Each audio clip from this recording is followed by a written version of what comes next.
y he sido ponente en algunas versiones anteriores con los temas de hacking bancario.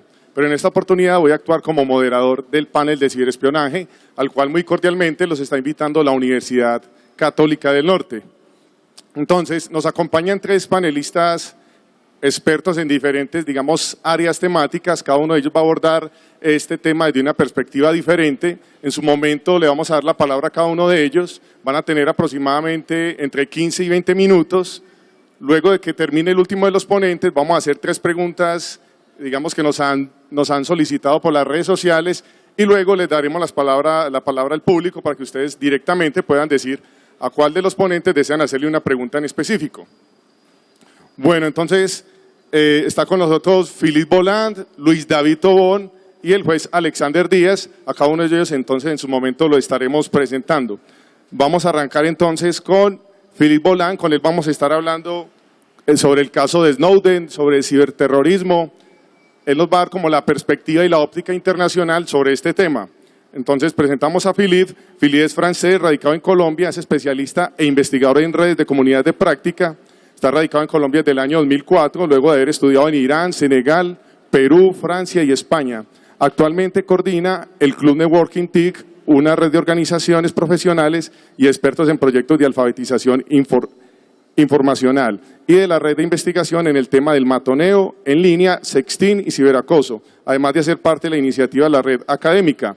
Philippe también es experto en política internacional. Algunos de ustedes de pronto lo han visto en programas como La Noche, especiales de RCN, cuando hablan de los temas de ciberterrorismo, ciberespionaje, etcétera. Entonces, sin más, démosle la bienvenida a Philippe a este panel de ciberespionaje. Adelante, Philippe, bienvenido. Gracias, Alexander, por la invitación. Muy buenos días. Entonces, hoy la idea es plantearle un poquito el estado del arte. Voy a hablar un poquito de seguridad informática, entonces tomé unos soportes para entrar en el tema. Entonces, si me permites, Alexander. Entonces, vamos a hablar de seguridad de la información. La información, es decir, de los datos. El data, aquí puse este dibujo que se ve más o menos, el data se transforma en información. Esta información hay que presentarla y se transforma en conocimiento. De ahí podemos hablar de muchas cosas. Entonces, acumulando data, puedo producir patente, puedo crear una empresa, puedo establecer contactos con los demás. Entonces, ¿cómo protejo toda esta información?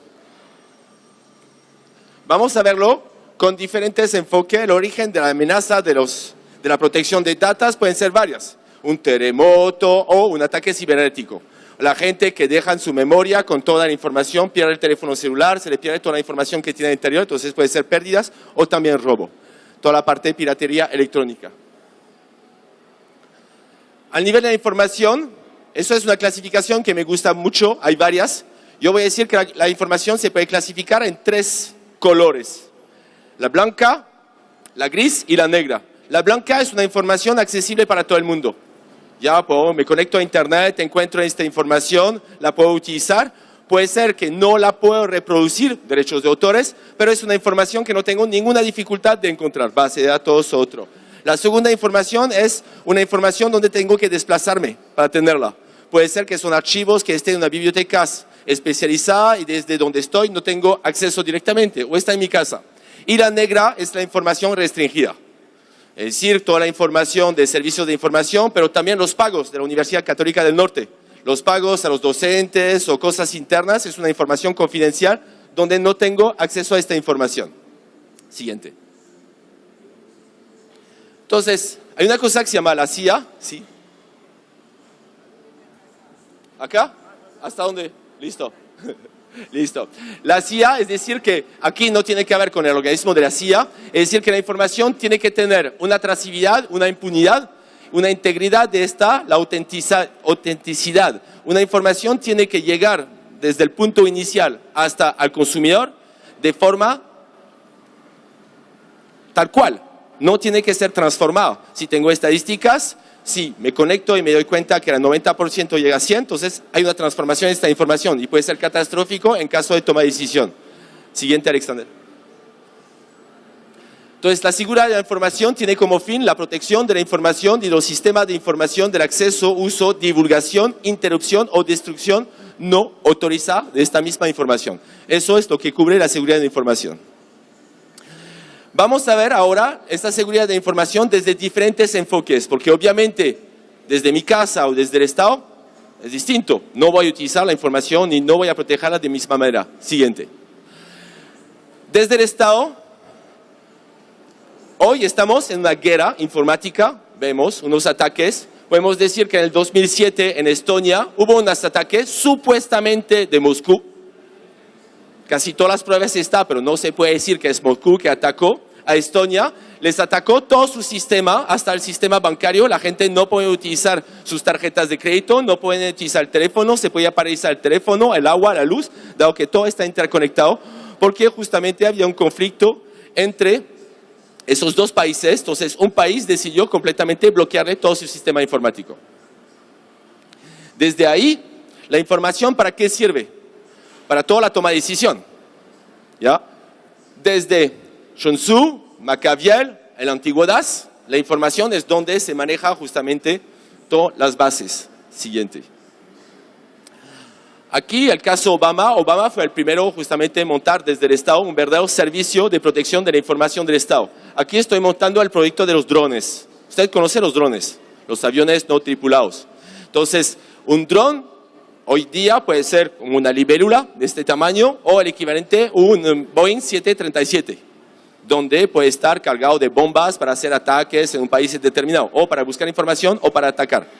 Se sabe que justamente la información, esos aviones están manejados desde Phoenix o de otras regiones de Estados Unidos y esto manda información, datos para decir este avión tiene que ir a tal sitio, recoger tal información.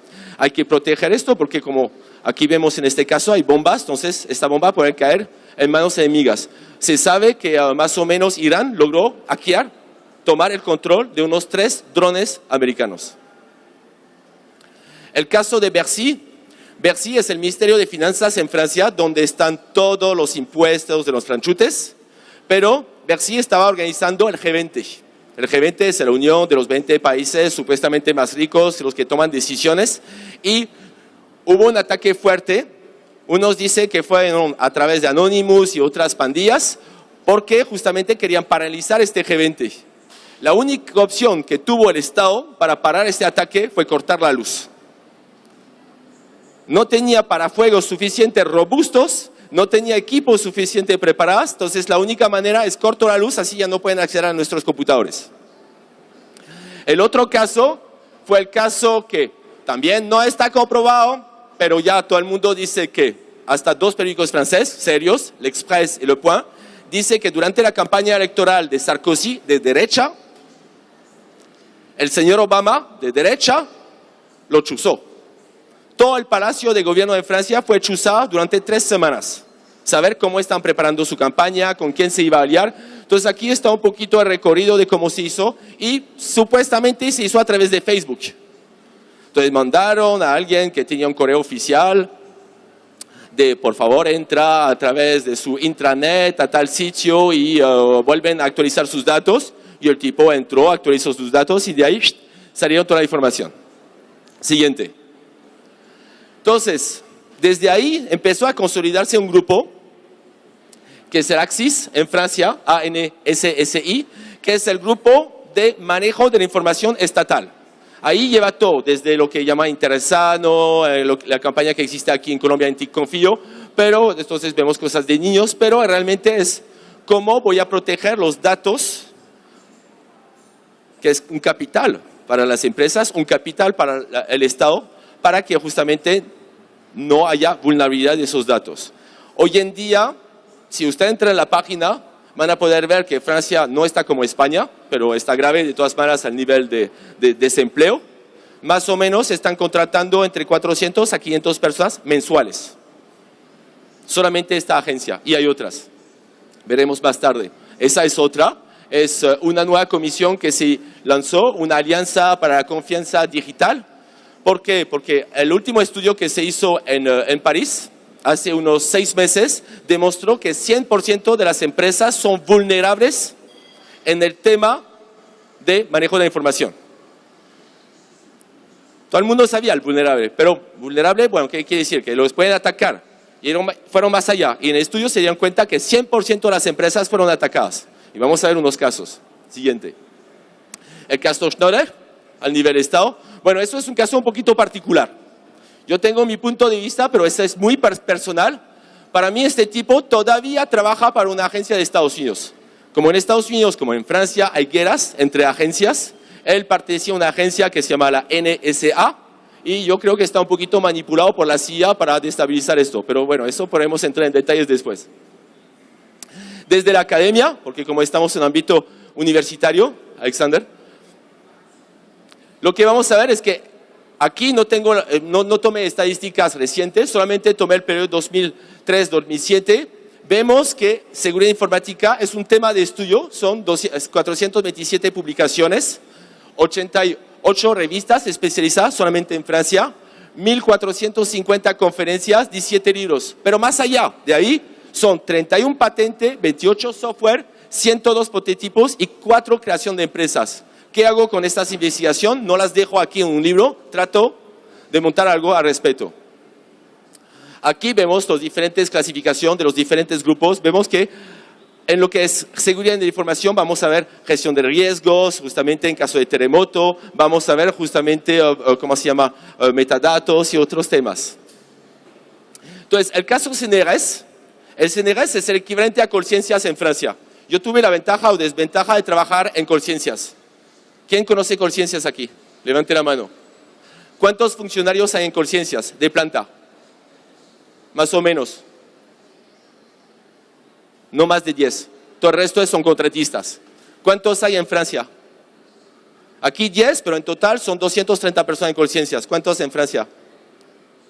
35.000. 10, 35.000. Entonces, como es una entidad bastante importante, ellos consideran que hay que proteger la información. Porque justamente si yo estoy preparando una patente y me la roban, ¿qué pasa? Aquí estamos hablando de 3G, 4G por todas partes. Son patentes de France Telecom.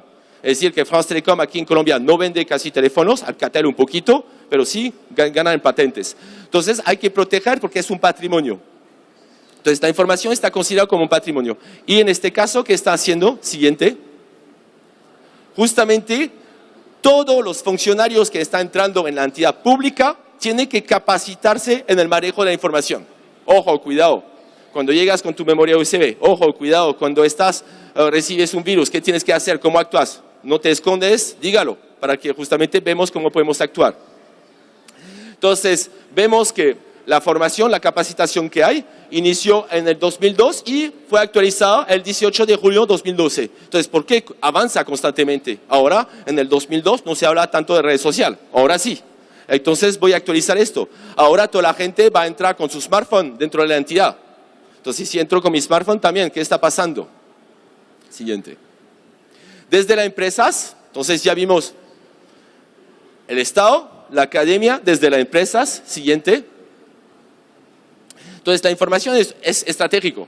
Para muchas pymes, por ejemplo, solamente su base de datos de proveedores y de clientes, si se la roba la competencia, es catastrófico. ¿Ya? Porque la persona puede negociar por él, ya sabe qué está tomando, qué proveedor, ¿cómo se llama? Transportista. Entonces, bueno, yo puedo la misma cosa, 10% menos y me ganó el mercado. Entonces, cualquier información es ultra confidencial. Entonces, tenemos que tener cuidado, la privacidad de los empleados. Eso el juez nos hablará más de esto, por lo que proteger la información confidencial es un requisito también de ellos. Siguiente. El caso de empresas, obviamente, está el caso del señor que está escondido antes, Schnoller, pero justo antes hubo el caso de Octubre Rojo. Octubre Rojo, que fue un caso mostrado por Kaspersky, una empresa que vende antivirus de origen rusa, que mostró un poquito los ataques a empresas. Y lo que mostraba no es tanto que las empresas son atacadas. El problema es que hay empresas grandes del sector petrolero, del sector aeronáutico, del sector automotriz, que tenían virus, tenían, ¿cómo se llama?, un puente para entrar al interior desde hace más de 3 o 4 años. Entonces, los piratas están metidos al interior, tranquilos, esperando. Supuestamente se dijo que esos ataques venían de China, porque justamente si hacemos un tracer vemos que son chinos, pero hay que ver si no es otro detrás. Pero ya todos los países casi fueron atacados, chuzados y durante un periodo largo. El problema es que Aquí, muy pocas entidades, regresando a Colciencias, tienen una planificación de la seguridad de sus datos. En Colciencias no hay nada. No hay un plan donde me va a decir qué tengo que hacer, en las empresas tampoco. No tienen previsto cómo van a conservar sus datos. Un director de una empresa que sale pierde su teléfono celular con todos sus contactos, ¿qué pasa? Siguiente. El problema es un factor de cultura informática. Aquí, el compañero dijo que yo estaba trabajando en televisión, en NTN en particular. Es muy chistoso. Uno entra en la sala de prensa, la clave y la contraseña está en los computadores. Tal cual. Entonces uno le puede modificar el discurso de Gurisati o de cualquiera, porque ya está escrito. Entonces uno entra, 80% de los factores de riesgo son internos. La gente no tiene ningún plan. Pone el código así. O el código es súper sencillo. Es su perro, su hermano, su hijo, entonces uno lo encuentra en 2 minutos. Desde el hogar es distinto. Desde el hogar lo que vamos a ver es justamente este dibujo, si me permites. Últimamente se hizo un estudio en Francia, yo hice un microestudio en una escuela aquí, le pregunté a niños de 9º cuántos conocía el número de la tarjeta del papá. Trabajamos con la Asociación de Padres de Familias. Les aseguro, 90% de los niños levantaron la mano. Los de 11 ninguno parece, pero los de 9º todos lo tenían. ¿Y quién utiliza la tarjeta para hacer micropagos? Por ejemplo, siguiente, en Farmville o en otros, la mayoría. Y los papás se quedaron así. Entonces, más o menos 80% de los ataques y los robos de plata que hay en Francia son directamente los niños. Los padres no se dan cuenta que justamente ellos tienen acceso a esto. Aquí es para denunciar un poquito un grupo, quería aprovechar esta tribuna, que son los Anonymous. Yo soy pirata. Y los Anonymous es un movimiento que se ha creado, que parecía muy bacano, porque justamente es para mostrar la vulnerabilidad de los sistemas, los que no hablan bien desde el gobierno, vamos a bloquear sus servidores. El problema es un peligro simplemente, ¿por qué? Porque el problema es que como son anónimos, no sabemos quién son. Y el problema es que no sabemos quién son, es decir, que ellos reclutan niños, un poquito como la FARC o otros grupos armados. Entonces hay niños que no son conscientes, que están haciendo ataques. Y eso es un peligro. Si yo ataco como pirata y me arrestan, yo soy adulto mayor. Ahí nos puede decir el juez lo que nos puede pasar. Pero un niño de 15 o 14 años, porque le parece bacán, porque sus amigos están haciendo lo mismo, a mí me parece un abuso. El otro tema, para terminar, es el tema, hablando de esto, para una empresa o para un particular, es tener cuidado con la identidad, su propia información, que uno está publicando en Internet. El caso Schneider nos mostraban que todas las redes están chuzadas. Yo publiqué un artículo, está en franchute todavía en la red, como estamos recreando una revista que se llama Entrentix. Este artículo es de 2000, donde mostramos, no se llama Prisma, en la época se llamaba el réseau Echelon, que todavía existe. Entonces estamos mostrando un artículo de 2 páginas, cómo estaba funcionando el réseau Echelon y cómo estaban haciendo chuzadas de todas las redes sociales. Entonces, este tipo, bueno, un héroe, un traidor. Eso cada uno puede dar su punto de vista. Siguiente. Entonces, lo importante es saber que cuando uno tiene y se interconecta o no se interconecta y que empieza a almacenar datos, saber que esos datos son vulnerables. Que si lo publican, obviamente la gente lo van a poder ver. Si esos datos, hay 2 maneras de modificarlos, o un pirata o ustedes mismos. Es decir, que si quiere que mostrar que tiene una empresa, una entidad seria y empieza a mostrar solamente fotos de rumba, eso puede ser un peligro. Entonces, lo que vemos al nivel de identidad es una cosa bastante compleja, porque vamos a ver que una misma personalidad, una misma persona puede tener diferentes entidades en la web, según dónde está. Si es, como se publica en Wikipedia, va a tener un estilo específico, si está publicando en su Facebook de otra manera, si participa a otros tipos de redes sociales, de juegos, Warcraft o otros. Entonces, era un poquito lo de la introducción de la conferencia, mostrar que la seguridad de la información pasa primero por tener un plan. ¿Cómo estoy planificando la información que subo, que dejo en un almacenamiento, por ejemplo, un teléfono celular, y cómo manejo mi propia imagen? Bueno, dejo la palabra a mi colega. Muchas gracias. Yo lo presento y así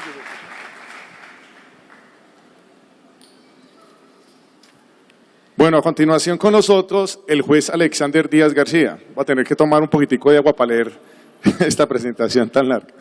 Entonces, él es especialista en ciencias penales y criminológicas de la Universidad Externado en Ciencias Constitucionales y Administrativas de la Universidad Católica de Colombia y en Nuevas Tecnologías del Derecho y Protección de Datos de la Escuela de Gobierno y Políticas Públicas de Madrid, España.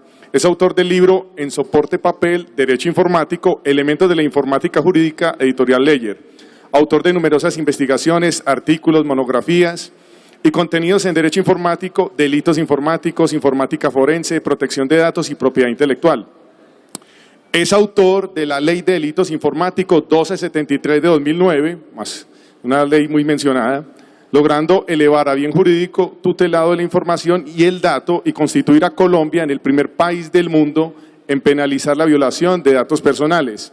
Es autor de la demanda de inconstitucionalidad en contra de los artículos 237 y 245 del Código de Procedimiento Penal por violación de datos personales, sentencia C-334 de 2010. Es autor de la primera acción de tutela tramitada en la Internet amparando el derecho fundamental de habeas data en Colombia por uso impropio del email. Es postulado por la organización Excelencia de la Justicia como el mejor juez por implementación de las TIC y organización judicial en el año 2011. Es maestro de la maestría en varias universidades del país y conferencista en escenarios nacionales e internacionales como especialista en delitos informáticos, informática forense y tratamiento de datos personales. Cuenta con más de 38 años de experiencia en la rama jurisdiccional y actualmente ocupa el cargo de juez de control de garantías constitucionales y además es catedrático en la especialidad en seguridad informática en la Fundación Universitaria Católica del Norte. Entonces recibamos con un fuerte aplauso al juez Alexander Díaz.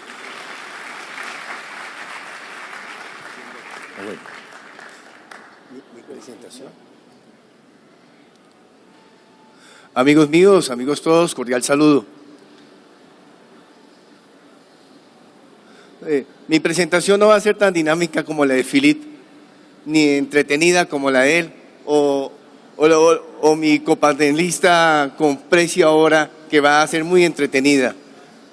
Vamos a ser muy ortodoxos. Siguiente.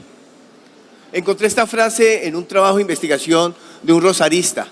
El secreto de la información de los servicios de inteligencia y sus fuentes, así como el de sus operaciones, supone una clara restricción al derecho a la información y plantea también el riesgo de que sea usado para encubrir actividades ilegales o censurables que estos estén realizando. Usualmente pasa. ¿O ustedes supieron que en las chuzadas a los honorables magistrados de nuestra Suprema Corte hayan presentado autorización previa para la interceptación de las comunicaciones de ellos en sala? ¿Ustedes vieron en los medios de comunicación la petición de la Fiscalía ante el juez de control de garantías para que se realizara esta clase de interceptaciones? Yo no los conozco. ¿Ustedes supieron las resultas de esas interceptaciones que hicieron esta policía judicial en lo que se refiere al término? Debe haber, en la solicitud, debió haber precisado un término por parte de la policía judicial cuál era el propósito de la interceptación, el término de la interceptación y las resultas, que era la transliteralidad de la interceptación. ¿La hubo? ¿Ustedes la conocieron? Si no se revienta este problema, si no ocurre esta situación de lo que conocemos los medios de comunicación como verdad de perogrullo, no es una versión mía de este auditorio, no nos hubiéramos enterado que los magistrados de la Suprema Corte habían sido interceptados. Y fueron interceptados para saber si hacían negocios irregulares. ¿Fueron interceptados para revisar si estaban vendiendo expedientes? ¿Fueron interceptados para ver cuál era su vida oscura, si es que la tenían? ¿Ustedes supieron de alguna novedad de algún magistrado que hubiera hecho este ejercicio, hubiera sido censurado y hubiera salido en la interceptación como resulta de esa interceptación? No. Su interceptación se hizo con fines políticos. ¿Cuál era la postura de las salas? ¿Cuál era la postura de los magistrados? ¿Cuál era su dirección o su fraternidad o congenio con el sistema? Si era así, con base a los atributos de la ley de inteligencia y contrainteligencia que para entonces existía, que luego fue declarada inexequible, se pasó el informe a las autoridades respectivas, porque lo que se escuchó de los magistrados de la Suprema Corte estaba vulnerando o estaban poniendo en riesgo la estabilidad de las instituciones legalmente y legítimamente establecidas en Colombia. ¿Lo supieron? ¿Se lo mostraron? ¿Ustedes las leyeron? No. Eso es ilegalidad. Y por eso no puede haber interceptaciones de esa naturaleza. Una interceptación no tiene ese propósito. Siguiente, Alex. La Corte Interamericana de los Derechos Humanos ha afirmado esto: lo que resulta incompatible con un Estado de Derecho y una tutela judicial efectiva no es que haya secretos, porque el Estado tiene que tener secretos, tiene que haber confidencialidad, como lo dijo Philippe, sino que estos secretos escapen de la ley. Esos secretos no pueden estar manoseados por todo el mundo dentro de un sistema. De ahí el porqué, para que haya la infidelidad de interceptación, la infidelidad de secretos del Estado, el que comete esa infidelidad tiene que ser funcionario público. No puede haber una infidelidad de un particular en una institución pública, así lo publique. Para que haya ese delito, ha sido cualificado para que ese sujeto pueda ser imputado con esa conducta penal, tiene que ser funcionario de la institución. O sea que a él se le encargó la lealtad de guardar la confidencialidad de la información secreta que la institución tenía que manejar. Que el poder tenga ámbitos en los que no es responsable porque no están regulados jurídicamente y que por tanto están al margen de todo sistema de control.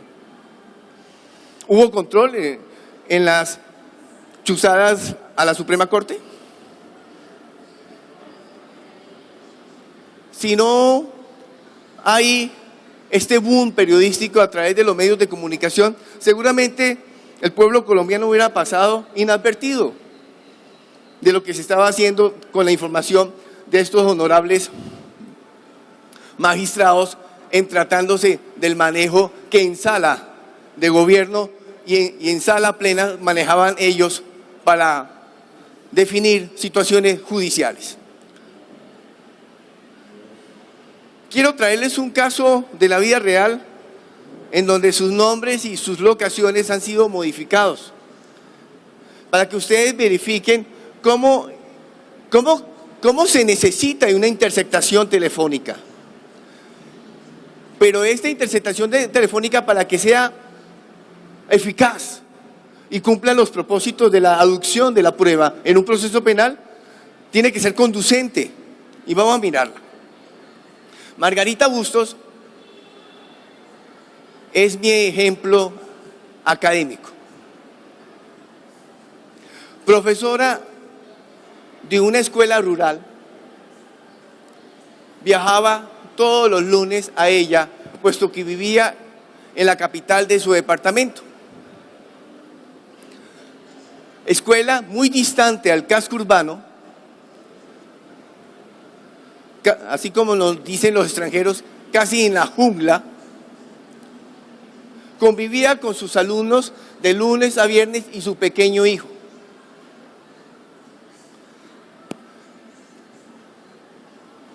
Esa convivencia, ese traslado periódico, se hizo sentir en la vereda, como parte de ella, como residente de ella. Nuestro país está azotado por el orden público, político y hostigado por grupos al margen de la ley. Y este municipio no es la excepción. En la vereda usualmente ocurre que todos los funcionarios del Estado y los pobladores de la misma vereda, por obvias razones de presión, conocen el acontecer diario de los grupos al margen de la ley. Y esta señora se vino a vincular afectivamente con el comandante del grupo. El sujeto ingresaba a su habitación en las horas de la noche muy altas, puesto que ella le permitía el ingreso por la ventana de su casa para que éste ingresara. Este pernoctaba allí, no sé para qué. Y salía muy temprano en la mañana, otra vez para sus labores diarias. Esta intimidad se conoció. Ordenaron la interceptación de su teléfono. ¿Qué pueden hablar un par de amantes? De sexo, de amor.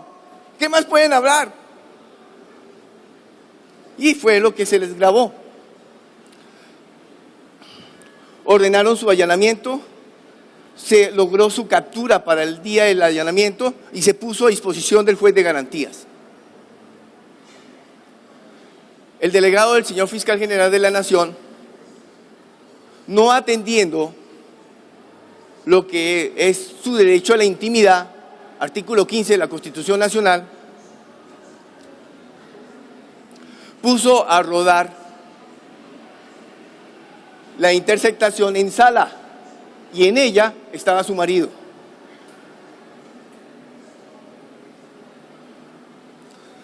En una comunicación en donde lo más subversivo era que ella le iba a detonar su corazón por el amor tan intenso que le brindaba.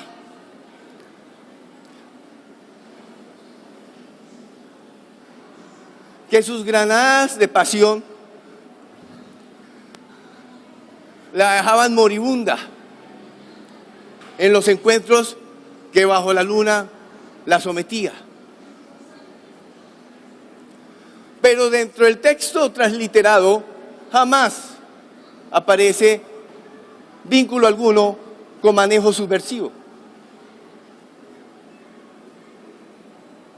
Y el juez de garantías no tuvo el acato, muchas veces porque cuando se pone a disposición el preso no tienen tiempo por lo perentorio que hay que realizar el ejercicio judicial de ponerlo a disposición ante el juez de garantías, el preso capturado. No hay tiempo para realizar este ejercicio, la transliteración de la grabación, pero sí debió haberla revisado y haber establecido qué había en esa grabación o qué podría tener una grabación de esta naturaleza afectiva para la investigación de una subversión. Cuéntenme, tener un amante con un subversivo inestabiliza las instituciones legalmente constituidas, tal vez porque el fragor de su pasión pueda tumbarlas. La cantidad de veces que le puede hacer el amor a este sujeto puede afectar el gobierno legítimamente constituido. Dentro de lo que se le encontró en su vivienda no había panfletos, no habían armas, no habían municiones, no había uniformes, no habían botas, no había absolutamente nada que avisorara una vinculación diferente a la afectiva con el sujeto de Marras. Eso es una ilegalidad. Y mire cómo se vino a enterar su marido de esa circunstancia de su mujer. El sistema judicial colombiano tenía la obligación de participarle de que su mujer le era infiel. ¿Dónde dice eso en el código?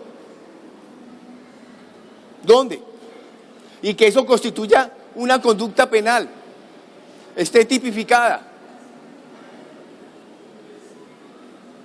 Logramos, por fortuna, con la ley 1273 de 2009, en sus artículos, especialmente por este caso, el 269C, la interceptación, tiene que estar legitimada, y la violación de datos personales. Cuando se difundió esa comunicación en la sala, se le estaba violando sus datos personales.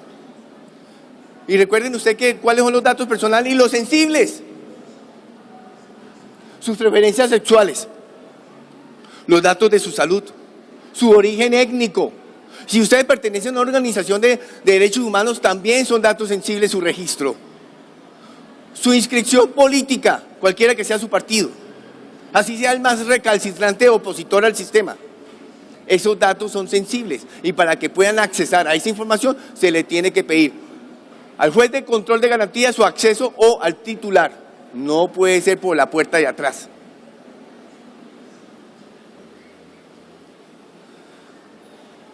Preferencias religiosas. Yo soy muy riguroso cuando el delegado me pone a disposición información de esa naturaleza. Rechacé incluso un allanamiento en una oportunidad para cuando la policía judicial, haciendo trabajos de inteligencia, establecía dónde vivía el delincuente. Pero dentro del álbum fotográfico que presentó para sustentar que el allanamiento era legítimo, presentó una imagen en donde jugaban unos niños al frente de la casa del imputado. Violación de datos personales. Hay una preferencia sobre protección especial sobre los menores de edad. Y recuerden ustedes que nosotros, los colombianos, firmamos el acuerdo de Heredia, que se firmó en Heredia, Costa Rica, sobre la anonimización de la información judicial. Por eso no hay necesidad, y así lo hago en mis sentencias, que el juez diga que Margarita Bustos fue violada, fue estropeada, fue maltratada, desgarrada por Juan Lanas. ¿Para qué nos sirve el nombre Margarita Bustos y el de Juan Lanas? Si nosotros los jueces y ustedes, los abogados que hayan, o los que manejan la información, lo único que le importa es la conducta. Porque si ustedes necesitan un registro, el único que les va a servir es la sentencia ejecutoriada. El único que les va a servir como antecedente es la sentencia ejecutoriada. Ustedes no me podrían poner como antecedente un proceso que está en trámite y no se ha proferido sentencia, porque no es antecedente. Ni tampoco podemos colegir una proclividad de la conducta. También el dato penal tiene que estar vigente, porque el dato prescrito no puede estar presente en una investigación. Eso es lo que nos ocurre hoy en el sistema judicial y que hemos tratado con mis colegas de la judicatura de que no pasen más. Pero esto es un trabajo arduo, es una lucha constante para lograr situaciones de esta naturaleza. Y ha sido muy difícil para nosotros, como científico que soy,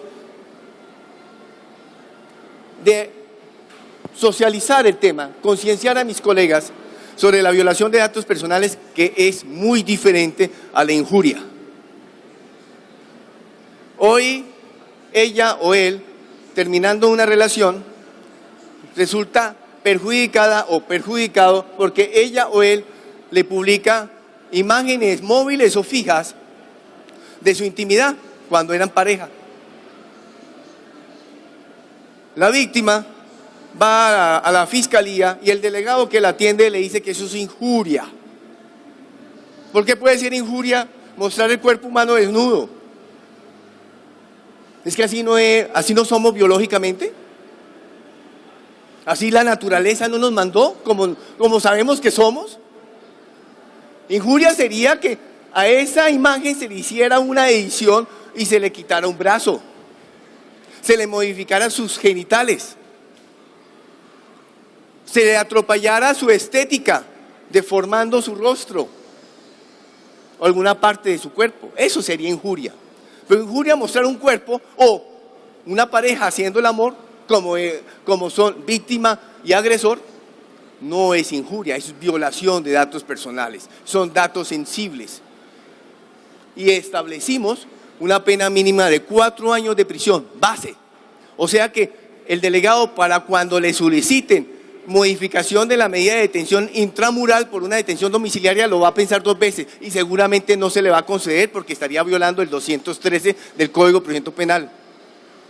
Cuando dice que una pena de 4 o más años no podrá ser modificada con esas concesiones. La injuria tiene una pena irrisoria de 1 año y conciliable. Mi maestro en pregrado me hablaba sobre la injuria. Nos decía, abran una almohada de plumas y ¿por qué no la esparcen acá en el salón? Lógrenme recogerlas todas y me las meten. Háganlo. ¿Ustedes sí creen que se puede? ¿Ustedes sí creen que se puede? ¿Recoger todas las plumas cuando se saca de una almohada y se le hace así y se esparce por un espacio? No, señores, así es la dignidad cuando se le viola. O sea, nunca se recupere. Así haya conciliación. Por eso, convencido quedé, cuando discutía en el Congreso, la necesidad de que nuestra información fuera esmeradamente protegida. Y como me lo dijo mi muy querido amigo, que tuvo a bien de postularme para encontrarme con ustedes en la mañana de hoy, y acá con mis copanelistas. Somos el primer país del mundo en haber elevado a bien jurídico tutelado la información y el dato. Si ustedes ven otras legislaciones penales en el mundo, ustedes observan que en forma indiferente e indistinta hablan de delitos informáticos y delitos electrónicos y son dos cosas diferentes. Porque si pensáramos que son iguales, yo le podría poner a Philip un monitor en la cabeza y sería homicidio informático. Claro, ¿no es como un medio electrónico? Todo el mundo cree que las conductas cuando se realizan a través de medios electrónicos son informáticos. Y así algunas legislaciones han optado como simplistas, con el perdón de los legisladores que me conocen en el mundo. No estamos cumpliendo con las metas de la protección de la información. Ustedes pueden tener su fichero clínico en su escritorio, guardado en una gaveta, en soporte papel. Y alguno de ustedes, o un tercero o extraño, se le apodera de ella y se la lleva, cierra el gaveta. Si el delito informático fuese solamente aquellos que se consuman a través de medios electrónicos, eso no sería delito informático, pese a que se me están llevando la información en soporte papel. ¿Cuántos de nosotros no guardamos nuestro fichero clínico todavía en soporte papel? Así como el monitorazo que le di en la cabeza a Philip no es delito informático, no podemos decir que no es delito informático el apoderamiento de mi carpeta de mi historia clínica. Gracias.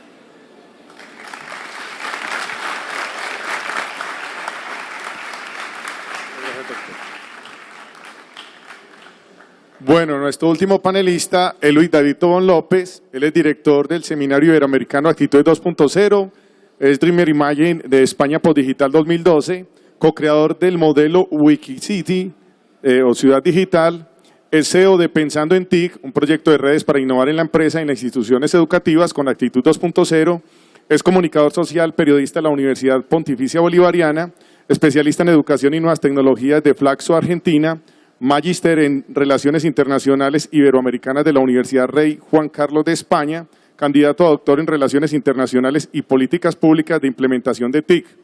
Es director y creador por 7 años de la revista digital para Iberoamérica vivalacultura.com, con autores de Colombia, Argentina, España, Chile, Uruguay y Perú, entre otros países. Ha sido representante en Colombia de la empresa Funky Móvil, Ideas España, Campus Móvil. Es director del Observatorio Iberoamericano de Comunicaciones Digitales, capítulo Colombia, con sede principal en Santiago de Chile. Es asesor, consultor y capacitador en TIC para varias organizaciones, ponente en eventos nacionales e internacionales. Es uno de los mayores activistas en redes, TIC y educación en Colombia y Latinoamérica. Nació en Bélgica y vive en Colombia y tuve el gusto de ser su estudiante en la maestría en ingeniería en la Universidad de AFIT. Démosle una calurosa bienvenida a Luis David Tobón.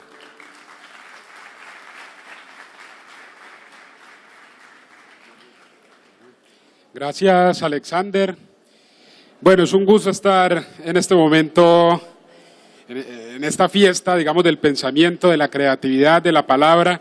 Y cuando escuchaba a Philippe y a Alexander, me gusta cuando este tipo de temas que parecen ser muy densos, muy aburridos, muy complejos, cuando se ponen en primera persona, cuando se les da rostro, cuando hablamos incluso de granadas de pasión, como lo decía Alexander, yo creo que vamos por la ruta que es, y es saber que nos estamos entendiendo como personas, entre personas, y que hay mundos posibles que podemos crear. Yo no soy un experto, ni mucho menos en ciberespionaje, pero digamos que cuando me lo planteó Alexander venir, quise hablar un poco de aquellos mundos posibles que podemos soñar, que podemos construir y de los cambios estructurales que estamos teniendo hoy. Entonces, aquí está cargando la presentación. Un primer tema es pensar en el modelo prosumer. Por ejemplo, ¿qué es el modelo prosumer o cómo entender estos cambios de modelos que tienen que ver con la desintermediación? Los modelos prosumer son los consumidores hoy tienen la posibilidad, los usuarios en Internet tienen la posibilidad de ser creadores de contenidos y consumidores de contenidos. Lo que ha cambiado el juego totalmente, y les recomiendo un libro muy bueno de Clay Shirky, que se llama Excedente Cognitivo. Lo que él plantea es, bueno, si en los tiempos libres, si en compartir logramos hacer cosas como Wikipedia, pues imagínense todo lo que podemos hacer. Es decir, tenemos un mundo posible por construir, porque finalmente ya no somos los consumidores pasivos frente al televisor que nos propone cualquier cosa, sino que desde las redes podemos compartir, podemos co-crear, podemos unirnos y de hecho podemos protestar o podemos hacer cualquier cosa. Es decir, Manuel Castells plantea un tema y es todo movimiento o el Big Bang de un movimiento social comienza en la transformación de la emoción en acción. Y por eso es que hemos visto temas como el movimiento de los indignados en Brasil, en España, y bueno, tantas cosas que tenemos hoy, porque las personas nos hemos organizado para mostrar aquello que somos, nos hemos organizado para, de alguna manera, compartir información. Entonces es ahí, cuando ese ideal democrático se concreta, cuando decimos se horizontalizaron las formas de relacionarnos, cuando viene el problema, porque entonces ya decimos, esto hay que castigarlo, ¿cierto? Esto es un problema, un momento. Ah, bueno, muy bien.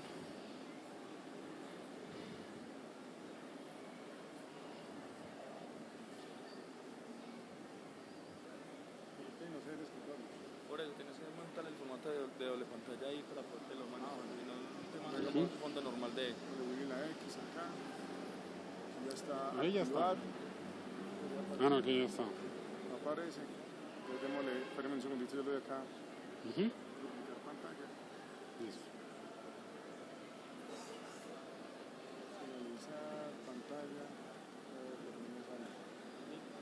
Duplicar, no, eso no. No, cambió la imagen de la pantalla. Ve, ahorita está viendo perfecto.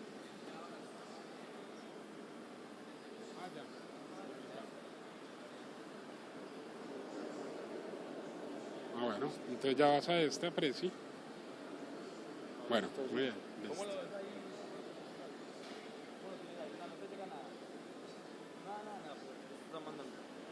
Bueno, listo.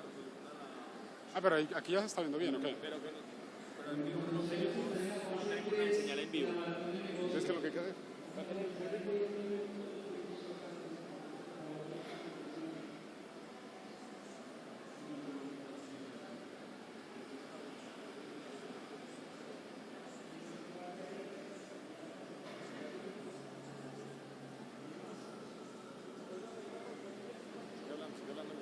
Ah, bueno. Listo, igual pues la presentación es un soporte, pero no es lo esencial, digamos. Entonces, digamos, lo que yo quiero compartir hoy con ustedes y, digamos, pensarlo, es que la creatividad es la que logra cambiar la ecuación. Y quizás la manera paranoica como nosotros estamos pensando hoy las guerras, porque quizás esos territorios físicos sobre mapas ya están cambiando hacia otros territorios? ¿Será que esta idea de lo de Estado-nación de un territorio geográfico ya empieza a redefinirse? Porque digamos que hoy casi que somos ciudadanos del mundo. Mira, estamos hablando por ejemplo, con Philippe, está acá en Colombia, es francés, nos cuenta todos sus referentes y casi que somos con un mundo hiperconectado, ciudadanos del mundo que conectamos, que compartimos, que visibilizamos. ¿Qué es la desintermediación? Es simplemente que nosotros no necesitamos pedirle permiso a nadie para publicar en red. Entonces, nosotros ya mismo, con una cuenta de Google, entramos a YouTube, transmitimos y listo. Abrimos una cuenta de Twitter y ya estamos contando lo que hacemos. Entonces, quizás esa idea de control, esa idea de obediencia a la que estamos acostumbrados es lo que preocupa un poco, porque cuando esos centros se desdibujan en un escenario como Internet, pues la cosa cambia. Cuando ya lo democrático de hecho se hace y de hecho ocurre en Internet, ya nos da un poco de miedo y decimos, bueno, esto no se puede hacer. Entonces, a veces es de dientes para afuera que decimos que las personas pueden participar, que las personas pueden aportar, pero una vez están aportando y una vez están hablando, ya hay un problema. Caso concreto, hay algo que a mí me gusta mencionar y es lo que pasó con Megavideo, ¿cierto? O Megabload con dot.com en su momento, que digamos se le detuvo, se le trató como delincuente, se dijo que, bueno, y todo lo que ustedes saben, toda la historia, y hay inclusive un autor a quien respeto mucho, Alejandro Pichitelli, que comparaba lo que pasó con Megabload como, digamos, como una segunda quema de la Biblioteca de Alejandría. Es decir, como no entendemos la época en la que estamos, entonces vulneramos los derechos de todos los ciudadanos o de las personas que tenían ahí lo que fuera, programas, ideas, cualquier cosa, y simplemente las borramos y dijimos, bueno, hay que castigarlo, hay que satanizarlo y ese es el camino. Quizás si el movimiento hubiera sido, por eso hablo de que la creatividad cambia la ecuación, se imaginan un modelo genial como el de Megabload adaptado a la idea que nosotros tenemos, por ejemplo, de seguridad o de delito. O sea, normalmente a estas personas que catalogamos de locas, de dementes, que son adelantados a su tiempo, son quienes simplemente están viviendo y sintiendo e incluso intuyendo lo que ha pasado. Lo de Wikileaks lo podemos atacar todo lo que queramos, pero Wikileaks, ¿qué es? Es decir, es porque un Estado, si su naturaleza es pública y democrática, el camino es esconda los secretos y no cuente lo que ahí está pasando, porque yo como ciudadano no me puedo enterar, porque yo como ciudadano no puedo conocerlo, y a veces entonces empezamos a señalar, por ejemplo, a los hackers como los malos del paseo sin entender ni siquiera qué es un hacker. A veces ni diferenciamos esto y es, hey, no monopolio de la información, compartamos, mostrámosla, distribuyamos y si estamos en una lógica democrática, digamos, y de hecho podemos compartir cosas, pues propiciemos esos espacios de participación. Entonces, esa es como un poco la invitación. Acá, bueno, un poco la idea del panel de hoy. Esta era una idea que ya la estábamos planteando. Hoy estamos ante una gran abundancia informativa. Cambiamos de la economía de la escasez a la economía de la abundancia. Hoy no vamos a la biblioteca a enterarnos. Casi que a un touch o a un clic de distancia ya estamos encontrando conexiones, estamos encontrando conocimiento y la idea de este escenario en el que nos movemos es precisamente poder compartir ese conocimiento para poder construir más. Miren Enciclopedia Británica y Encarta, se encartaron, no volvieron a sacar una nueva versión. ¿Por qué? Porque no podían competir con Wikipedia. Wikipedia era la gente haciendo cosas, era la gente organizándose y era la gente creando. A millones de usuarios en el mundo, ¿quién les puede ganar? Entonces hoy quizás lo que está en jaque es una figura del siglo pasado de lo que significa el poder. Quizás si pensamos que somos una sociedad en red, como lo ha planteado el sociólogo Manuel Castells, pues entenderemos un poco que las tecnologías digitales en las que nos estamos moviendo nos llevan a un nuevo tipo de organización social. Más que problemas de seguridad, centros que desdibujan estructuras, sociedad en red y no se comprende igual que como antes. Hoy vivimos multiplicidad de formatos y coexistencia de voces. Aquí un ejemplo quizás un poco cómico de cómo no debemos satanizar formatos que tenemos, es volver a lo esencial. ¿No se escucha?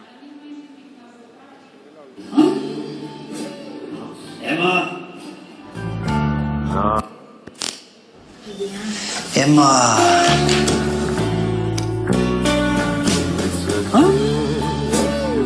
Emma. Emma.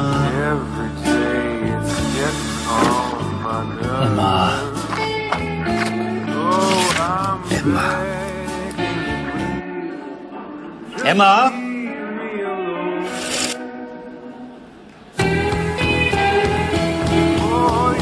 Nouveau le trèfle maxifeuille, vraiment plus large.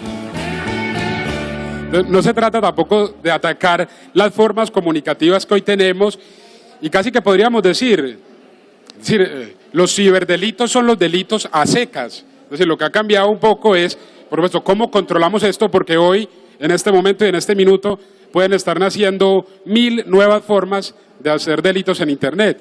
Y no quiere decir, o el punto no es que esto sea malo, sino que así queramos controlar un flujo es muy complicado.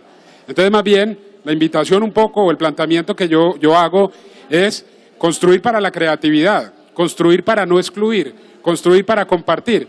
Y así esto suene como un mundo ideal que no se puede cambiar. Finalmente, todo lo que estamos viendo hoy acá en Campus Party estos días son ideas que sí se pudieron concretar. Entonces, la pregunta fácil que nos podemos hacer es, ¿por qué no puede ser de otro modo? Porque si vamos a ver siempre todo como blancos y negros, vamos a seguir quizás en las mismas guerras, en los mismos problemas y dándole, no sé, clic derecho o touch y eliminarlo y así está. ¿Cuántos delincuentes, cuántas genialidades a quienes llamamos delincuentes no son personas que pudieron haber cambiado el modo como vivimos? Un ejemplo concreto, Google. Google cambió el modelo de la economía tal cual como nos entendemos, con un tema publicitario esencial, Google AdWords. Las palabras que nosotros ponemos, todas son etiquetadas, todas son jerarquizadas y por eso cuando nosotros estamos en Gmail o en cualquier parte y por ahí buscamos un tiquete para ir a Buenos Aires, nos aparece de la nada un aviso, tiquetes baratos a Buenos Aires, ingresa a Booking, ¿cierto? Pero el tema es que Google también está haciendo una copia de nuestra... Google de hecho hace copia de todas las búsquedas que nosotros hacemos. Entonces el tema es cómo mirar esto más desde la inteligencia, más desde la creatividad, más desde la potenciación de lo que cada uno puede hacer para construir mundos posibles. Esto a veces es lo que pasa con la autoridad. Aquí no es un mago en esto, ¿cierto? O sea, decimos, sí, tengan la palabra, que todos compartamos, que hablemos, que yo no sé qué, pero cuando alguien se atreve a hablar, chao, váyase y lo encarcelan. Entonces, es un tema también que tiene que ver con las ideas que tenemos del poder y de la participación. Por supuesto, no vamos a ser ingenuos con este tema. Javier Echavarría, en su libro Los Señores del Aire, decía, bueno, quienes construyen las redes, los programadores, los ingenieros informáticos, en fin, todos estos, pues de alguna manera estamos sometidos a ese monopolio de las plataformas y que desde ahí ocurra participación ciudadana, pues bueno, pero también hay un tema ahí y es que las redes están abiertas para construir a millones de desarrolladores del mundo. Por ejemplo, Firefox, programas de código abierto, software libre, es decir, ahí es donde la inteligencia empieza a sumar. Quizá la pregunta o el tema crítico es el gobierno o el desgobierno en Internet. Como les decía, los mapas ya no son solo territorios con límites físicos. Partir de una idea que el conocimiento es libre y que la gente tendría derecho a saber lo que los gobiernos y las corporaciones hacen en secreto. Integrar más que castigar, lo que les decía el fenómeno de megavideo, comparable a la quema de la Biblioteca de Alejandría. Como no lo entendemos, lo matamos. Como no lo entendemos, lo incendiamos. Integrar visiones y modelos y no satanizar porque sea distinto. Y aquí, lo que les decía, la creatividad cambia la ecuación. Esto es un modelo que se llama The Fan Theory, o la teoría de la diversión, y hay muchos videos de estos en YouTube.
Hay otro video muy bueno de Fan Theory, que es el de en el metro, y ponen unas teclas de piano en unas escalas estáticas. Entonces la gente empieza a subir y el mensaje es, bueno, si va a subir por las escaleras eléctricas o por las estáticas. Como son teclas de piano, la gente empieza a utilizar las escaleras estáticas. Pero si nosotros hubiéramos puesto el mensaje típico de decir, por su salud, por su corazón, haga deporte, utilice las escaleras estáticas, y no hubiéramos hecho lo del piano, la gente iba a seguir eligiendo las escaleras eléctricas. Entonces la invitación es un poco como a salirnos de los bordes, de la zona del confort y a reinventar muchas cosas. Las palabras mismas que hablamos, ¿cierto? Las estructuras mismas que tenemos, sin desconocer la gran importancia que tiene la ley en todo esto, lo que planteaba ahora Alexander, porque es que es un tema de entenderlo, pero no ir a peleas, a guerras perdidas, porque es que es cómo más bien integramos, cómo conectamos significativamente y cómo, aunque parezca una locura, podemos transitar esa utopía, eso que vemos tan lejano, hacer que cambie, así de sencillo. Entonces, ese es un poco el mensaje. Más allá de ciberespionaje, yo quería hablar de ciberposibilidades, y más que de ciberposibilidades, de wikiposibilidades, porque estamos en un escenario crowd, en un escenario donde compartimos, donde co-creamos, donde tenemos desintermediación, y desde ahí podemos mandar nuestro mensaje al mundo. Entonces, entender un poco también las contradicciones en las que estamos, porque cuando por fin vemos que la gente puede hablar y puede participar, ya nos preocupa y queremos controlarlo, y cuando se nos sale de control, pues la cosa se pone difícil.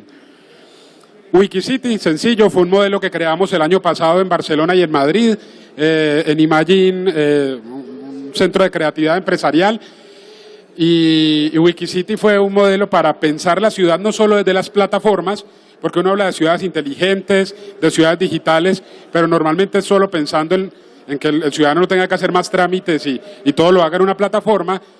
Desde Wikicity planteamos es recuperar el modelo wiki, es decir, compartir el conocimiento con el otro. Eso ya se está dando ahora. Es decir, uno entra a sitios como, por ejemplo, Coursera, o como P2PU, o como la Universidad de la Gente, y son personas compartiendo su conocimiento y ni cobran por eso. Es decir, yo aprendo del otro y ahí es donde me nutro o donde me enriquezco. Bueno, esta era como un poco la idea. Ahí mi Twitter para seguir la conversación. Gracias.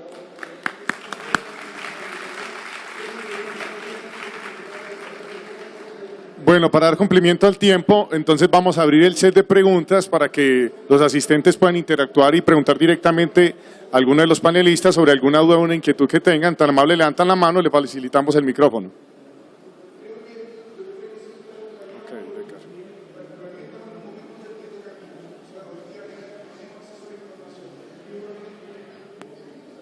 Muy buenas.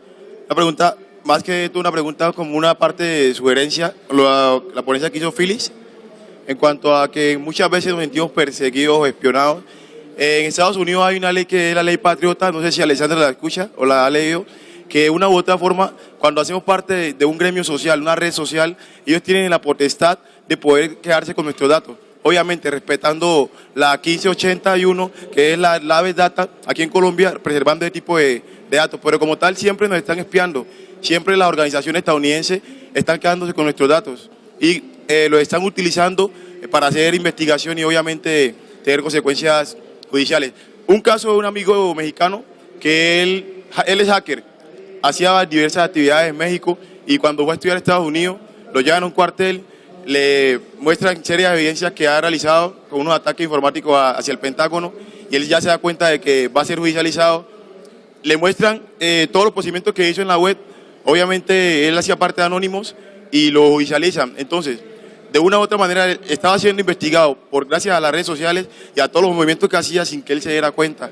Eso ya aplica a nivel ya mundial, no simplemente en Estados Unidos. De hecho, la ley patriota dice en una de sus partes que se puede espiar simplemente, supuestamente ellos, a todas las personas que están en el mundo, menos a los estadounidenses, como tal. Vale.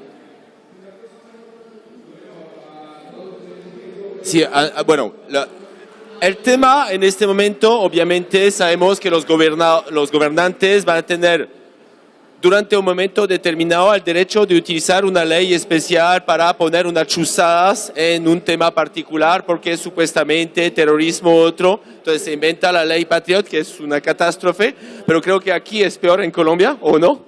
Entonces no creo que aquí Colombia está copiando. Vemos lo que está pasando con el proyecto Puma. Entonces, donde el problema, lo que es grave al nivel de los estados, es la compilación de la información. Como decía el juez Alexander, es decir, que si tengo datos muy privados que se compilan en el mismo lugar, tus datos de salud, tus datos bancarios, tus datos, todo lo que estás haciendo en movimientos políticos y todo eso, si se empieza a unir puede ser catastrófico. Ejemplo, estás buscando un empleo y veo que estás endeudado en el banco y además tienes una enfermedad sexual, entonces no te voy a contratar. Puede ser al nivel de intelecto y de títulos, pues tenerlos todos, pero digo, bueno, esta persona no sirve porque tiene demasiados problemas financieros. No tengo que enterarme de tus problemas financieros para contratarte. El problema es esta compilación de información.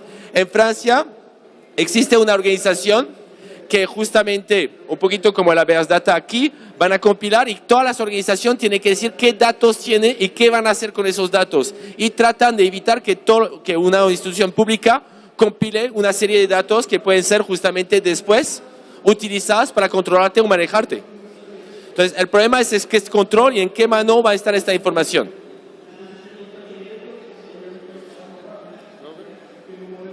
Bueno, ¿alguien más? ¿Alguna pregunta? Muchas gracias.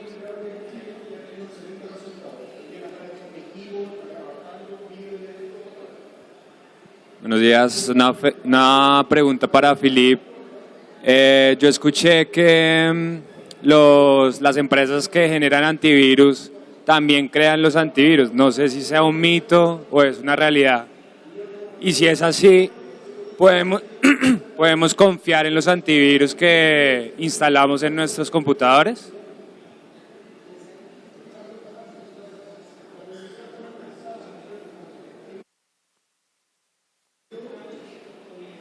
No voy a contestar a la pregunta, solamente decir que hago yo. Yo no tengo antivirus en mi computador. Cuando tengo un problema, cambio de disco duro. Entonces tengo 2 discos duros, entonces prefiero cambiar que instalar. ¿Alguien? ¿Otra pregunta?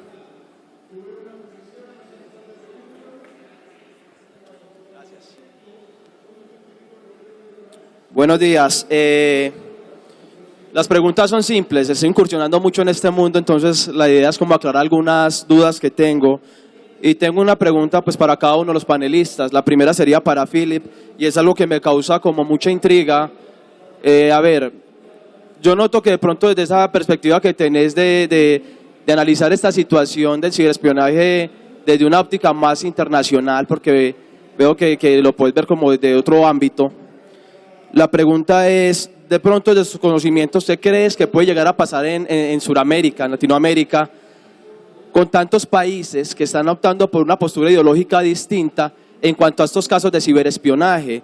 Nosotros sabemos pues históricamente que han habido muchas formas de desestabilizar gobiernos, de crear guerras, de crear una cantidad de circunstancias que puedan ser adversas dentro de un país, ¿cierto? Entonces, muchas grandes potencias se han enriquecido y han desangrado nuestros territorios. Entonces, ¿qué puede pasar a través del ciberespionaje con todo este proceso que se está dando en Sudamérica en estas épocas?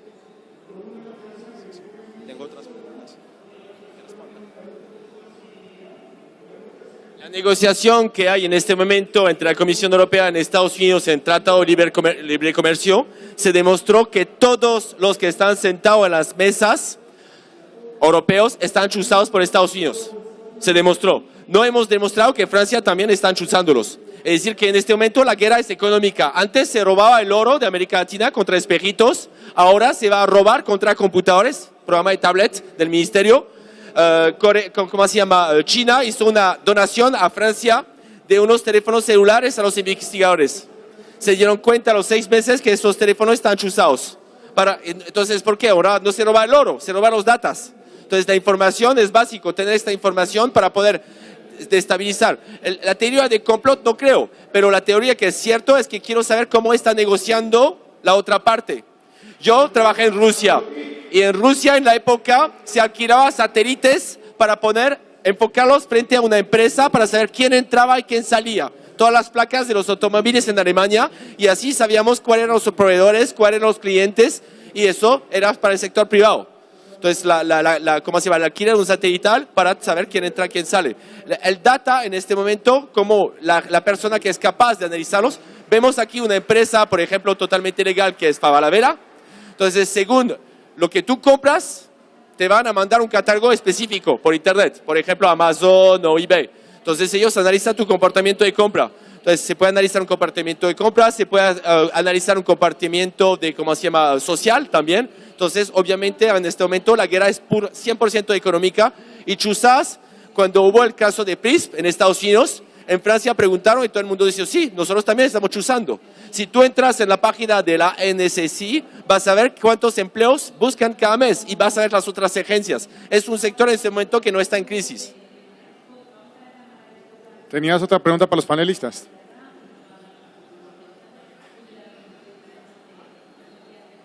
Bueno, pero había un compañero en la parte de atrás que ya había levantado la mano y luego le doy la palabra. Más atrás, para ir rotando, para que... Ok, mi pregunta es como más abierta, ¿ya? Yo creo que la sensación que tenemos muchos en este momento es que esta guerra está perdida, ¿sí? Que no hay mucho que hacer. Y ahí es donde va mi pregunta. ¿Qué podemos hacer nosotros en este momento para contrarrestar esto? Tanto los puntos de vista, digamos, desde el aspecto legal o desde un aspecto personal o un aspecto grupal. Es decir, ¿qué podemos hacer? Es una pregunta abierta. Cualquiera que quiera, digamos, darnos una opinión al respecto estaría perfecto, porque la verdad es que en este momento lo que sentimos nosotros es que no hay nada que hacer. Es decir, Estados Unidos se tomó el rol de ser el papá de todos y decide qué hacer y qué no hacer. La ONU no hace nada. Nosotros aquí en Colombia tenemos leyes, digamos, que van dentro de nuestro propio marco legal, ¿cierto?, como nación, pero hay gente que está afuera y no sabemos tampoco de ahí para allá qué sucede. Es decir, ¿es legal, no es legal? Y si es legal o no es legal, de todas maneras no es relevante porque sentimos que no hay nada que hacer. ¿Qué podemos hacer? Esa es mi pregunta.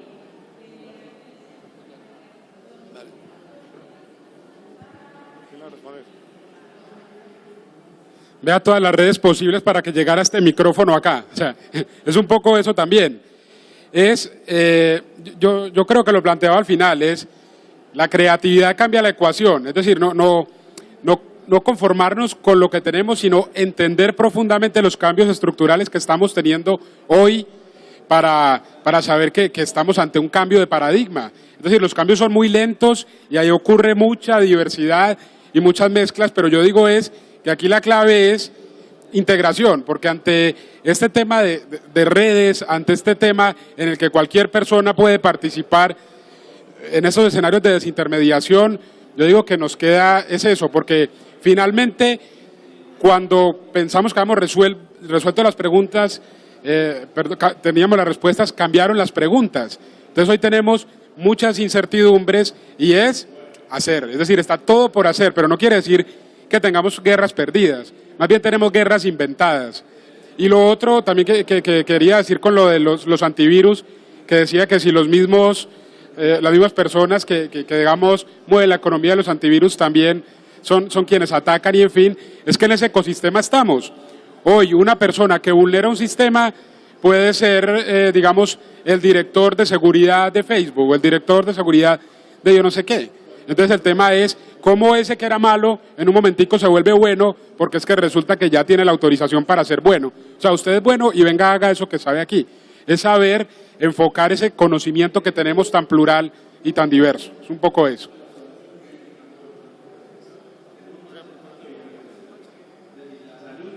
Alexander, algo que me preocupa en las universidades es que a veces se publica mucha información de los estudiantes, el caso del nombre y cédula.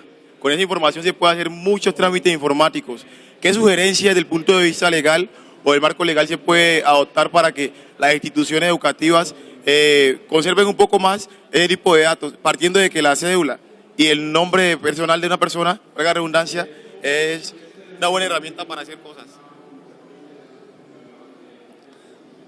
La ley 1581 de 2012 y su decreto reglamentario 1377 de 2013 establece esas condiciones de tratamiento de datos personales.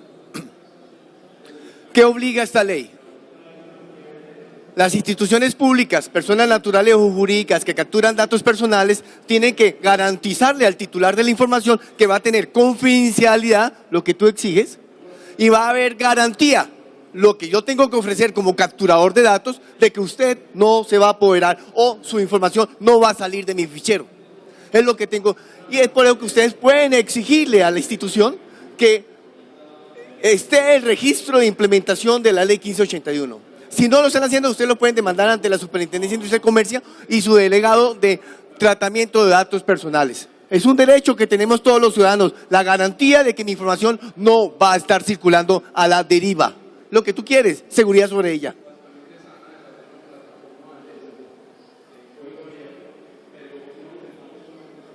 Buenos días. Mi pregunta es para el señor juez Alexander Díaz.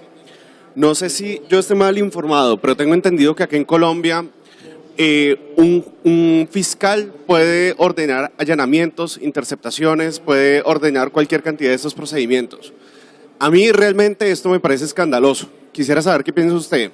Y de hecho, me atrevo a decir que cualquier colombiano, si se viera envuelto en un proceso y tuviera un juez con el conocimiento, el bagaje, la integridad que tiene usted, ordenando un procedimiento de esos, estaría muy tranquilo.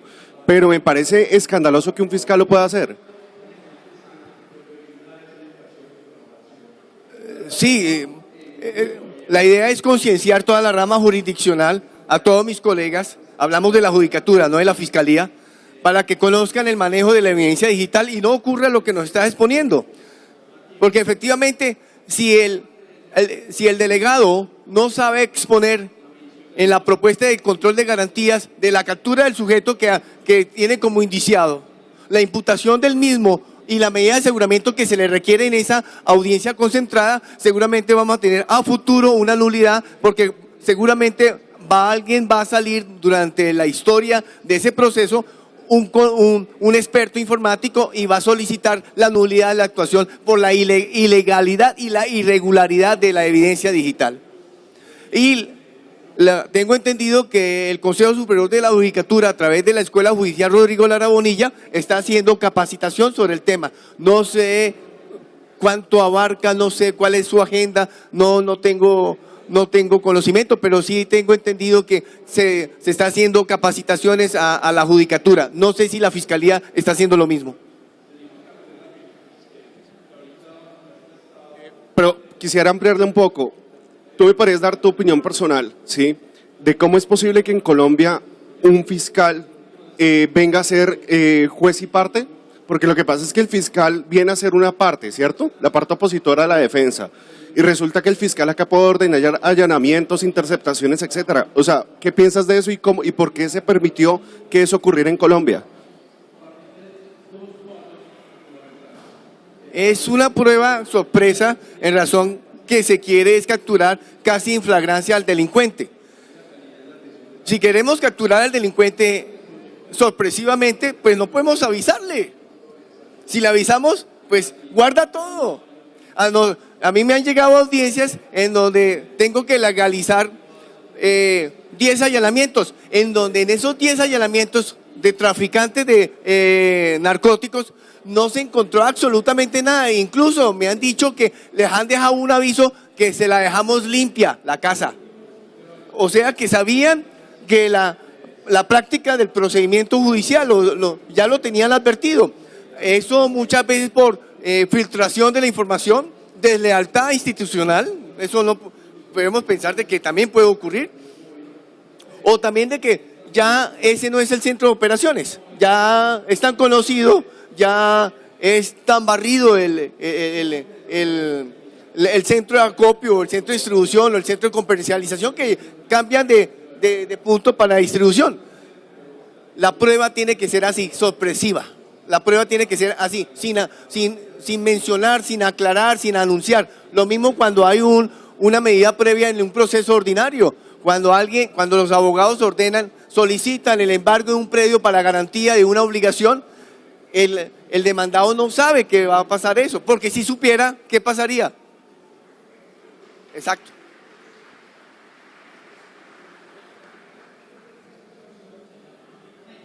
Buenos días. Bueno, es una pregunta parecida a la que acabó de hacer el compañero. Sí. Cuando se presenta, por ejemplo, una prueba ante un juez y uno empieza no a utilizar muchas palabras técnicas, sino pues muy administrativas para que sean entendibles, uno dice, señor juez, fue 1 giga de información la que se va a presentar en evidencias. Y ocurrió una vez que dijo el juez, no, pues cuando tenga 2, 3 o 4, cuando tenga más, pues las recibo y las miramos. Entonces, es ese desconocimiento, él desconoce la cantidad de información que podría haber en 1 giga, y es muy parecida a la pregunta. No debería ser obligatorio que los jueces y los fiscales tuvieran un mínimo de conocimiento técnico para eso, porque es que cuando uno es perito, cuando uno trabaja en investigaciones informáticas, aparte de que uno tiene que presentar las pruebas, analizarlas, presentarlas, pasarlas a un lenguaje administrativo, tiene que darle una pequeña cátedra o una pequeña introducción al juez, entonces es grande. Y una segunda, hablando de la evolución del sistema Esperanza, el Puma, no sé si finalmente, como se dice en los medios, se va a utilizar es para capturar información de una persona que se presuma que está delinquiendo, pero ¿qué va a pasar con el Puma? Finalmente, ¿quién lo va a administrar? ¿Y quién va a vigilar a los administradores? ¿Y quién va a vigilar a los administradores? Y eso. Gracias. Con la primera pregunta. A mí para ser juez penal me exigen especialidad como penalista, y yo soy especialista en ciencias penales y criminológicas de la Universidad Externado de Colombia. Para ser penalista, para ser juez penal me exigieron ser especialista. Yo he exigido y he sugerido, yo exijo en la academia, le he sugerido al Consejo Superior de la Judicatura que todos los jueces que conozcan delitos informáticos deben ser especialistas en nuevas tecnologías de derecho y protección de datos, como lo soy yo. Porque si no vamos a tener el inconveniente que nos acaba de decir tú. Y ese es mínimo, el que dices tú es mínimo, es un ejemplo ridículo. Discúlpame, no te quiero peyorizar. Mínimo. Los ejemplos son más complejos, los problemas son más grandes, los que tiene la Judicatura de Colombia. Más graves. Que uno se pone a hablar, es que no puede uno hablar diferente. Cuando habla uno de tecnología, uno no puede hablar diferente, así trate de ser sencillo y elemental, usando un glosario básico. Básico. Si no lo entiende, no hay nada que hacer. Y si ese glosario básico va vinculado a algo legal, ¿cómo quedamos? A futuro una nulidad, violación del debido proceso, violación del derecho de defensa. Son derechos fundamentales, independientemente que el indiciado, perdóneme el adjetivo, sea un hijo de píldora. Ese término lo encontré acá en Antioquia. Él tiene derechos fundamentales por proteger, independientemente de la clase de ralea que sea, la clase de tipo, un bellaco, pero él tiene derechos fundamentales para proteger. Y nosotros, los de la Judicatura, el juez de control de garantías como soy yo, nos corresponde, independientemente de su conducta, que se le respeten. Lamentablemente, el delegado que presenta el caso no conoce a perfección y lo debe hacer y lo debe conocer. Les voy a traer un caso. Imagínense que cuando existía, por fortuna, en otra oportunidad, el DAS, el delegado, para fundamentar la detención preventiva del indiciado, ya imputado, me dice: su señoría, tenemos los siguientes registros contra Pedro Pataquiva. Pedro Pataquiva es mi personaje. Y contra Pedro Pataquiva existen, no me aclaraba si se trataba de una homonimia, y homónimos hay. Y decía: oficio del juzgado 33 de instrucción criminal por hurto, orden de captura por el juzgado 20 penal del circuito de Medellín por estafa. Resolución de acusación del juzgado de Santa Marta por el delito de falsedad. Y yo le decía al delegado, ¿usted estableció esos registros si corresponden al señor que tenemos acá al frente hoy? ¿Usted verificó si esos registros están vigentes? ¿Usted supo si la orden de captura contra el señor que está acá, que dice usted que es él? ¿Qué pasó con ese proceso? ¿Lo condenaron? Una orden de captura del año 2007 a hoy. ¿Lo condenaron? ¿Lo absolvieron? ¿Qué pasó? Porque una orden de captura debe estar dentro de un proceso y ese proceso debe tener un trámite y todo trámite judicial debe terminar con una sentencia absolutoria o condenatoria. ¿Qué pasó? ¿Hubo juicio? ¿Suspendieron o cancelaron la orden de captura? Delegado, no me sirve esa información. Esa información quería fundamentar la proclividad del sujeto a la conducta o comportamientos ilícitos. Le dije, no me sirve. Usted sabe perfectamente que lo único que me sirve es que usted me haya verificado que el sujeto que aparece registrado en esa acta que usted me trae en soporte de papel sea el señor que está acá. Y si ustedes leen eso, alguno que haya tenido en sus manos ese registro, dice, el DAS no se responsabiliza si se trata de una homonimia. Y el DAS no se responsabiliza si esa información la utiliza. O sea que el delegado era el responsable de usar la información, no el DAS que era el que se la suministraba. ¿Ah? En el Distrito Judicial de Ibagué paramos eso, por mí. Por mí. Y más de un delegado se molestó conmigo. Doctor, usted está entorpeciendo las investigaciones. Le digo, ¿por qué, delegada?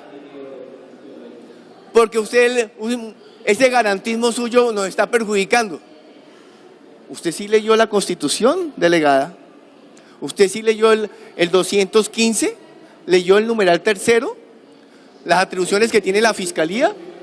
Recuerde, delegada, que cuando usted vea posiblemente la vulneración de un derecho fundamental, usted está obligada a llevarlo al juez de garantía para contar con la anuencia de él previa. Y usted tiene la atribución. Lea la Constitución, no es mía, no es capricho mío, delegada. Léalo. Yo interpreto, yo no promulgo. Yo no soy legislador, soy juez.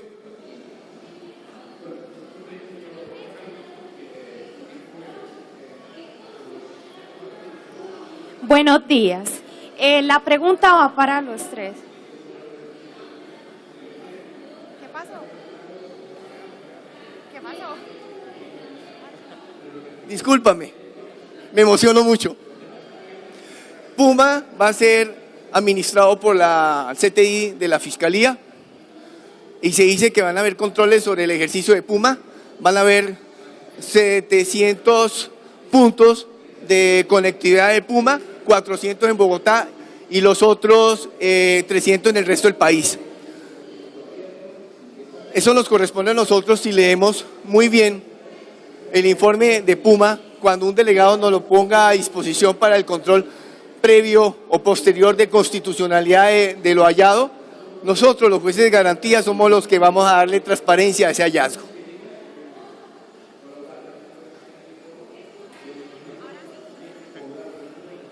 Ahora sí, bueno, esta pregunta va para los tres.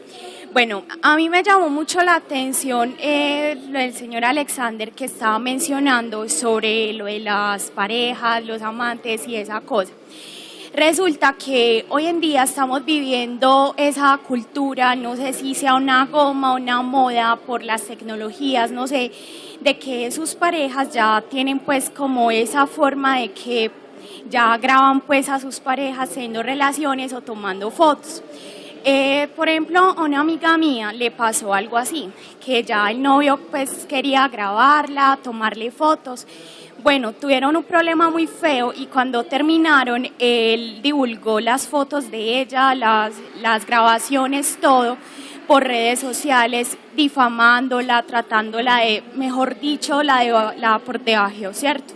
Yo pienso que, bueno, de acuerdo a sus argumentos se puede demandar porque está atentando contra la dignidad humana, contra la persona. Yo quiero saber como qué medios cibernéticos y qué medios legales se puede recurrir mi amiga como para que esa persona, digamos, pague por lo que hizo. Bueno, independientemente de que hayan terminado, no se puede atentar contra la persona. Muchas gracias. Bueno, después de esto hacemos 2 preguntas para finalizar, porque por razón de tiempo tenemos que darle el espacio al ponente que sigue. Antes de dejarle la palabra a la parte legal, hay un caso que es el caso Bárbara Streisand. No sé si conoce este caso. Bárbara Streisand no quería que sus fotos fueran tomadas de su casa satelital y se dio cuenta que salieron estas fotos, entonces decidió hacer una demanda. El problema es que el día que hizo la demanda, eso volvió a ser público, entonces se echó en todas partes. Entonces, hay que tener cuidado también en las demandas. Otra cosa, entonces puede ser que el novio está de buena fe, pero el novio tiene esto en el celular y pierde el celular y otros lo recupera. Entonces también 1, 2 parejas, los dos pueden estar de acuerdo hasta decir, mira, nos filmamos, eso nos parece chévere, saben que los dos son de buena fe, pero eso se pierde. Le pasó el caso a una profesora en Bogotá, lo tenía en su memoria USB, uno de los estudiantes robó esta memoria y lo divulgó por las redes sociales. Ahora dejando la parte legal. Entonces no da papaya. Sí, claro. Tiene que instaurar una denuncia ante la Fiscalía General de la Nación y decir ella que denuncio a tal persona por el delito de violación de datos personales. Artículo 169F de la Ley 1273 de 2009. Es delito. Eso no es injuria, porque muchas veces la Fiscalía, no sé si es por ser muy pragmáticos en la cantidad de trabajo que tienen o no conocen la norma, prefieren la imputación por injuria que por el de violación de datos personales. En cuanto a capacidades técnicas forenses, eso es fácil establecer el origen de la publicación.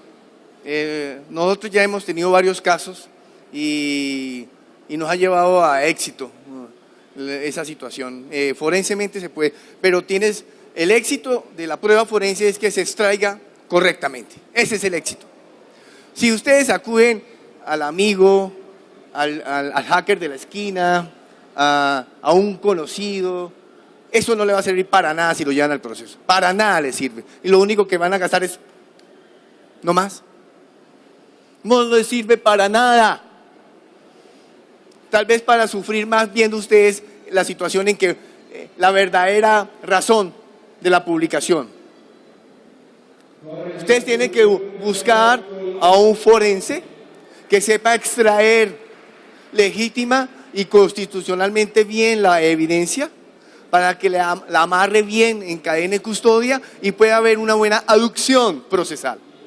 Si ustedes no hacen eso, señores o señoras, van a estar llorando la publicación de esa imagen por el resto de sus días.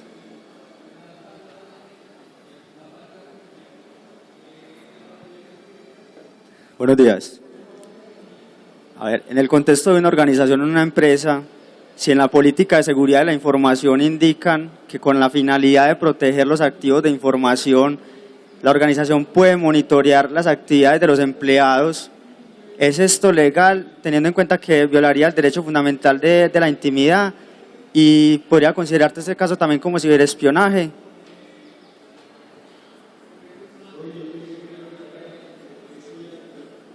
Cuando promovemos la capacitación para la implementación de unas buenas PSI, lo primero que le decimos a la persona que nos contrata en ese ejercicio de capacitación, de instrucción o formación, es la redacción de unas buenas PSI. Y una buena PSI no es transcribir como muchas personas están haciendo, muchos consultores facilistas, ¿qué están haciendo? Traducen la 27001 y la 27002 o toman las que ya están traducidas y las implementan, las enchufan. Y recuerden ustedes que esas 27001 y esas 27002 no están en el contexto constitucional colombiano. No están homologadas en el contexto legal colombiano. Entonces, quien hace la consultoría tiene que contextualizar y homologar ese régimen normativo de protección de la información al sistema nuestro. ¿Eso qué quiere decir? Reformar el RIT. ¿Qué es el RIT? Reglamento Interno de Trabajo. ¿Cuántas veces, arguyendo lo que dice el señor, despido porque usó mal el computador, fue leal con la información y lo despido? Por justa causa, aparentemente, entre comillas. Y ese es leal, que efectivamente lo es, demanda. Y el hombre gana una millonada y el presunto perjudicado, el patrón que lo echó mal, perdóneme el término, echar, lo desvinculó, pierde. Y esa no es porque no se hizo la inversión adecuada para realizar y constituir unas verdaderas PSI. Y si dentro de las PSI aparece que tiene que extenderse un acta de acuerdos de confidencialidad, y ese acuerdo de confidencialidad se extiende a conductas como la que tú relacionas, es legal el monitoreo de todos los ficheros de los empleados de la empresa que se han sometido a esas PSI. Listo, entonces vamos a cerrar con la última pregunta. Buen día. Bueno, mi pregunta tiene que ver con la temática de gobierno abierto. Soy un apasionado de esta temática y sobre todo en la libertad de los datos y de la información. En Colombia ha habido ciertos avances en este aspecto, como es la liberación de datos a través de un portal que se llama datos.gov.co, pero me gustaría saber desde sus perspectivas qué opinan acerca de que lleguemos a un gobierno totalmente abierto en esos dos factores, en datos y en información. Yo veo como dos posibilidades. Una es como tomarse el activismo y como el modelo de Wikileaks y liberar información. La otra es que el gobierno está liberando esos datos y propone hacer aplicaciones que le den valor agregado a esos datos y pues que con eso demostrar la utilidad. ¿Cuál sería la mejor alternativa a una mezcla de estas dos y hacia dónde ven el futuro de un gobierno transparente y abierto? Gracias. Bueno, entonces vamos a dar la oportunidad que respondan los tres y arrancamos con Philip, que ha trabajado el tema de Wikileaks. Datos, hay que saber cuáles datos se pueden liberar, porque hay datos que son necesarios para la seguridad del Estado. Es decir, por ejemplo, si libero todos los datos de la justicia, si habiendo todos los procesos que están en curso, lo puedo utilizar a bien o a mal. Esta persona está denunciando, entonces yo tengo intereses contrarios, entonces lo mando a no sé qué. Entonces, por ejemplo, el ICFES liberó unos datos de las anotaciones aquí en Colombia, sin poner los nombres. Eso permitió a los estadísticos justamente hacer cosas con estas aplicaciones. Si tengo todos los datos de tránsito, puedo justamente crear con esto. Pero como digo, ojo, hay que tener cuidado de ciertos datos que son sensibles, que mal utilizados, porque es bueno que la comunidad se toma el poder, pero depende qué comunidad, si es un grupo extremista de un lado o del otro, entonces puede ser problemático. El proceso de Open Data es un proceso que iniciaron desde Inglaterra, llegó después a otros países, está llegando fuerte a Francia. Vemos que Medellín también, el tema de bibliotecas y todo eso, está promoviendo toda la parte de Open Data. Entonces hay muchos datos que es bueno tenerlos liberados, porque permite no solamente para hacer aplicaciones, para todos los científicos. Si queremos hacer una investigación, tener esos datos y puedes trabajar con datos reales, eso es una bondad. El problema es que no tienen ficheros totalmente estándares, entonces poco a poco las instituciones están subiendo sus datos. Pero solamente, ojo y repito, hay que tener cuidado en esos datos, no poner todos los ítems. Por ejemplo, en el tema del ICFES no hay que poner los nombres, porque no queremos saber cómo le fue a fulano durante toda su escolaridad, pero queremos saber cómo va a una clase de edad y tener cuidado en esto. Dejo la palabra. Te dejo la palabra ahora. Sí, coincido con lo que dice Philip y con lo que planteabas. Yo pensaría que tenemos que pensar otras formas de gobierno, otras formas donde esa pluralidad y esos ideales democráticos sí se puedan cumplir. Entonces, yo lo que digo es, estamos ante nuevos retos, ante nuevas oportunidades, pero yo creo que el camino es ese, porque es que si nosotros intentamos controlar el flujo informacional, vamos a tener esas guerras perdidas, porque estamos intentando controlar donde no hay centros. Como decía Howard Reynolds en su libro Multitudes Inteligentes, las redes se autorregulan. Entonces, ¿cómo nos autorregulamos nosotros también? O sea, yo creería en la descentralización, creería en lo abierto, creería en lo flexible y creerían ser coherentes con una sociedad red, que no solamente esté ahí como puesta, digamos, de nombre bonito, sino que realmente el tema funcione. Para redondar sobre el tema de Wikileaks, ellos se equivocaron cuando publicaron ciertos documentos con nombres. Es decir, tener el nombre de tal agente secreto y todo eso es peligroso para él y su misma familia. Entonces ellos también después empezaron a poner un freno diciendo, bueno, hay ciertas información que hay que dejar confidencial. Pero fenómeno como Wikileaks es excepcional. Nos damos cuenta justamente de cosas, de todas las cosas oscuras que están haciendo ciertos gobiernos y ciertas organizaciones. Sí, entonces... Tenemos que concienciarnos sobre el tema de la clase de datos. ¿Qué datos vamos a publicar?